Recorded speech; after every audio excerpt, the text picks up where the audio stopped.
Friends అందరికీ నమస్కారం అండి.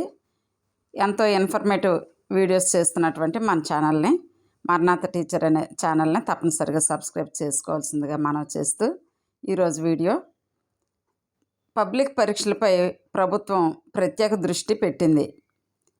ఎలాంటి అవాంఛనీయ సంఘటనలు చోటు చేసుకోకుండా ప్రత్యేక నిఘా ఏర్పాటు చేయాలని నిర్ణయించింది. ప్రతి ఏటా రాష్ట్ర వ్యాప్తంగా ఏర్పాటు చేస్తున్న పరీక్షా కేంద్రాలలో మాస్ కాపీయింగ్కు పాల్పడుతున్న ఘటనలు పదుల సంఖ్యలో వెలుగులోకి వస్తున్నాయి. ఈ నేపథ్యంలో వీటికి చెక్ పెట్టాలని ప్రభుత్వం నిర్ణయించింది.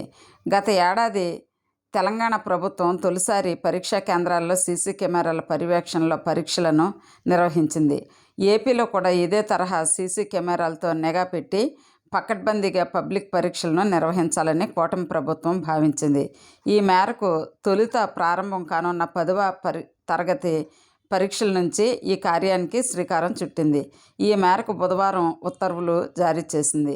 2024-25 విద్యా సంవత్సరానికి గాను మార్చి నెలలో జరగనున్న 10వ తరగతి పరీక్షా కేంద్రాలలో సీసీ కెమెరాలను ఏర్పాటు చేయాలని ప్రభుత్వ పరీక్షల డైరెక్టర్ కేవీ శ్రీనివాసులు రెడ్డి జిల్లా విద్యా శాఖాధికారులకు ఆదేశాలు జారీ చేశారు. మార్చి 17 నుంచి 10వ తరగతి పరీక్షలను నిర్వహించనున్నారు. పరీక్షా కేంద్రాలలో సీసీ కెమెరాల ఏర్పాటుకు గ్రీన్ సిగ్నల్ జారీ చేసి జిల్లా మండలాల వారీగా కేంద్రాల వివరాలు తెలపాలంటూ ఆదేశాలు కూడా జారీ చేసింది ప్రభుత్వం. రాష్ట్ర వ్యాప్తంగా ఏర్పాటు చేయనున్న పరీక్షా కేంద్రాలను గుర్తించి తక్షణమే సీసీ కెమెరాలను ఏర్పాటు చేయాలని శ్రీనివాసులు రెడ్డి ఆదేశించారు. మండల జిల్లాల వారీగా ఏర్పాటు చేయనున్న పరీక్షా కేంద్రాల వివరాలను తెలపాలంటూ ప్రొఫార్మాను విడుదల చేసిన ప్రొఫార్మా ప్రకారం పరీక్షా కేంద్రాల వివరాలను ఫిబ్రవరి 3లోగా పంపాలని జిల్లా విద్యా శాఖాధికారులను ఆదేశించారు. ఇదిలా ఉండగా సీసీ కెమెరాల ఏర్పాటుకు ఉత్తర్వులు జారీ చేయడం పట్ల విద్యావేత్తలు, ఉపాధ్యాయ సంఘాల నేతలు హర్షం వ్యక్తం చేస్తున్నారు. ప్రతి ఏటా పదుల సంఖ్యలో మాస్ కాపీయింగ్కు పాల్పడుతున్న ఘటనలు చోటు చేసుకోవడంతో పాటు ఒకరి స్థానంలో మరొకరు పరీక్షలకు హాజరు కావడం వంటి ఘటనలు కూడా చోటు చేసుకుంటున్నాయి.